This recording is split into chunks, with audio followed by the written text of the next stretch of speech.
Hello students, मैं रचना शर्मा आपका अपने YouTube channel Sharma study house में स्वागत करती हूँ।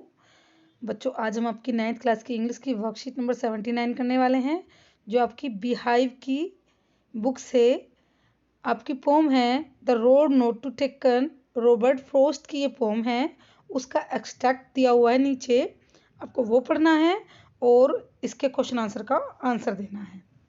देखिए, इसमें जो पोएट हैं वो एक रोड पर जाते हैं जो आगे जाके दो रोड में डिवाइड हो जाती है, लाइक दैट। देखिए, आप यहाँ पे चल रहे हैं और ये रास्ता इधर से जा रहा है, इधर भी जा रहा है और इधर भी जाता है। तो पोएट यहाँ सोचकर खड़े हैं, यहाँ खड़े हैं वो, और सोच रहे हैं वो इस रोड पर जाएं या इस रोड पर जाएं।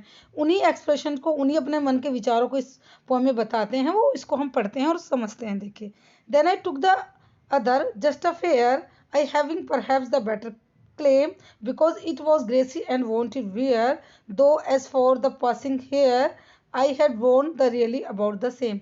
इसमें जो पोएट है वो ये कहना चाह रहे हैं कि वो दोनों रोड के बारे में बता रहे हैं, जो मैंने आपको बताया। वो कहते हैं कि इस रोड को देखकर कहते हैं कि ये रोड ज़्यादा ग्रासी है, लग रहा है कि इस पर कम लोग चले हैं, क्योंकि जो दूसरी रोड है उसकी पत्तियाँ कुचली हुई हैं, उसके पत्ते पीले पड़े हुए हैं। तो वो सोचते हैं कि इस रोड पर कम लोग चले हैं जो ग्रासी है। अगर वो ग्रासी है, क्योंकि इसका मतलब कि वो लोगों ने अपने पैरों के तले उसे क्रश नहीं किया है। अगर उस पर रोड लोग चलते तो वो क्रश हो जाती, वो भी गंदी हो जाती। जबकि दूसरी साइड की रोड जो है वो मड्डी हो गई है, उसके जो लीव्स पड़ी हुई हैं, पत्तियां पड़ी हुई हैं पेड़ों की, वो मैली हो गई हैं क्योंकि लोग उस पर चल रहे हैं। तो वो सोचते हैं उस रोड पर खड़े होकर कि मैं इस कम चले हुए रास्ते पर चलूं या जो लोगों ने यूज़ किया हुआ है उस रास्ते पर चलूं। जैसे हम नॉर्मली लाइफ में वही रास्ता चुनते हैं ना, वही इसी रास्ते चलते हैं क्योंकि यहाँ से लोग गुजरते हैं, और हम उस रास्ते की तरफ जाना पसंद नहीं करते जहाँ से कोई गुजरा हुआ नहीं है, क्योंकि हम अपनी लाइफ में कोई भी परेशानी मोल लेना नहीं चाहते। हम सोचते हैं कि जिस पर सब चल रहे हैं उस पर चल लेते हैं। लेकिन जो हमारे पोएट हैं वो ऐसा नहीं करते। वो अपनी लाइफ में एडवेंचरस चाहते हैं और वो चाहते हैं कि वो वहाँ चले जहाँ पर कोई ना चला हो, यानी कि वो अलग तो वो ये सोचते हैं, though as the passing there had worn the really about to same. वो कहते इस लाइन में वो बोल रहे हैं कि हो सकता है ये मेरे मन का भ्रम हो कि इस रोड पर ज़्यादा लोग चले हैं जो ग्रासी नहीं है, जो जिस पर पत्तियां पीली पड़ गई हैं, इस रोड पर कम लोग चले होंगे, और जो ग्रासी रोड है इस पर लोग कम चले हैं। जरूरी नहीं है ऐसा हो, क्या पता मेरे मन का वहम हो ये। And both are the morning equally lay, और क्या पता दोनों ही रोड पर, इस रोड पर भी और इस रोड पर भी, दोनों लोग बराबर चले हों। वो ये सोचते हैं, in leaves no step the थ्रोडन ब्लैक, जो क्योंकि लेकिन जो जिस पर जिन पत्तियों पर कोई स्टेप नहीं है, यानी कि जब रोड पर पत्तियां पड़ी हुई हैं और वो कुचली हुई नहीं है, इसका मतलब है कि यहाँ लोग ज़्यादा नहीं चले हैं। और जिस रोड पर पत्तियां हैं और वो कुचली हुई हैं, इसका मतलब यहाँ पर ज़्यादा चला गया गया यहाँ से ज़्यादा लोग गुजरे हैं। Oh I kept the first another day, वो कहते हैं चलो, वो कहते हैं oh I kept the first another day, मैं इस वाली रोड पर जिस पर ज़्यादा लोग चले हुए हैं, जिसकी घास और पत्तियां भी कुचली हुई हैं, उस पर मैं किसी दिन और चलूंगा। Yet I know how the lead the way, अब मैं इस रोड पर जाऊंगा जिस रोड पर कम लोग चले हैं। I doubt it have there come to back, I yet knowing how way lead to on the way, और ये वो कहते हैं येट नोइंग, ये मुझे पता है कि किस तरह से एक रास्ता दूसरे रास्ते से जुड़ता है।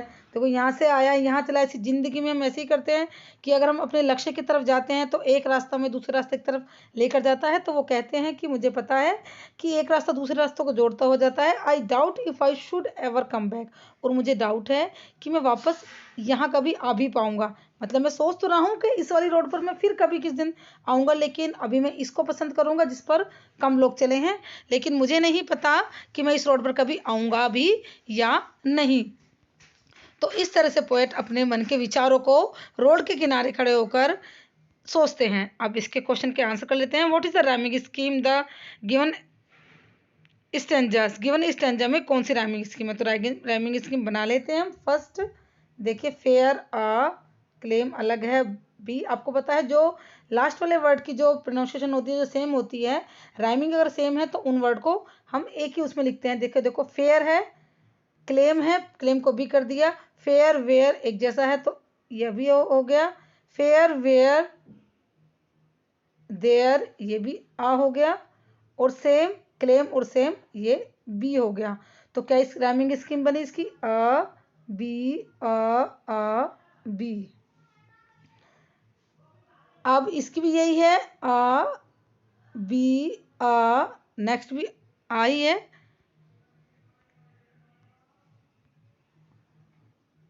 ये मैंने आपको बताई थी, ये दोनों सेम ही होंगे, जो इस पैराग्राफ की है वो इस पैराग्राफ की है। तो आ बी, तो इसका कौन कौन सी हमारी आ बी यानी कि 2 बार सेम। तो ये जो हमारी फर्स्ट वाली है ये वाला है, इसमें राइमिंग स्कीम हमारी ये वाली है। तो आप इसका आंसर जो कर देंगे फर्स्ट कर देंगे। और नेक्स्ट में देखते हैं, the roads have been used as a symbol of, जो रोड जो चूज की गई है वो किसका सिंबल है? पर्सनालिटी डिफरेंस का, aptitude of a person, expectation of life, choices made by a person, aptitude of a person. इसमें हम aptitude of the person, personality of differences, लोगों की अलग personality, choice made by a person, जो choice होती है इंसान की, ये एक्सपेक्टेशंस ऑफ लाइफ। तो इसमें हम कर देंगे choice made by person.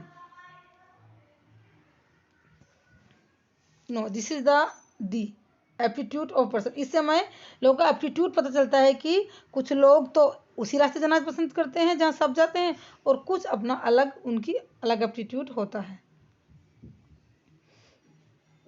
Next देखिए, द फ्रेज थ्रोडन ब्लैक, इसका मतलब क्या होता है? Travel a lot. इसका मीनिंग है बी वाला, ट्रैवल अलोट।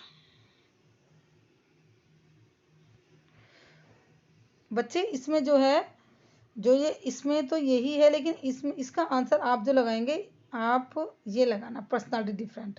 इसका ये ज़्यादा सूटेबल है। देखो वैसे तो इसमें एक्सपेक्टेशंस ऑफ लाइफ भी है, choice of made of person ये भी इसमें ठीक लगता है, एप्टीट्यूड भी लगता है। लेकिन जो हमने इस चैप्टर में अभी पढ़ा है, चैप्टर इससे ऊपर जो एक्सट्रैक्ट है उसके अकॉर्डिंग हम पर्सनालिटी डिफरेंस करते हैं कि लोग अलग अलग पर्सनालिटी के होते हैं, कुछ लोग कुछ चुनते हैं, कुछ लोग अलग कुछ चुनते हैं। तो आप इसका सी वाला ज़्यादा लगाना, ये ज़्यादा इसका सुटेबल है, इसमें इसका बी ही है। नेक्स्ट है, why did the poet select a grassy road, वो ग्रासी रोड क्यों चुनता है? क्योंकि उस पर कम लोग चले हैं।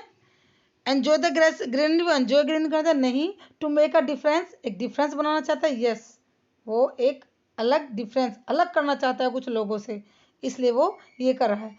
अब देखिए, some of poetic device use in the stanza, stanza में कुछ डिवाइसेस यूज की गई हैं। राइमिंग स्कीम में मेटाफर है, एलिट्रेशन है, ऑल ऑफ दिस, तो इसमें ऑल ऑफ दिस आएगा। तो इस तरह से आपकी वर्कशीट कंप्लीट हो जाती है। आई होप आपको पसंद आई होगी। और बस थोड़ा सा हमारा लिटिल कंफ्यूजन हुआ था इसमें, तो हम इसे पर्सनालिटी डिफरेंसेस लगाएंगे, इसे याद रखना। और बाकी तो आपको समझ आ गया होगा चैप्टर, आपकी पोएम समझ आई होगी। तो आज अगर आपको अच्छी लगी हो तो वीडियो को लाइक कर देना और चैनल को सब्सक्राइब करना ना भूलें। Thank you.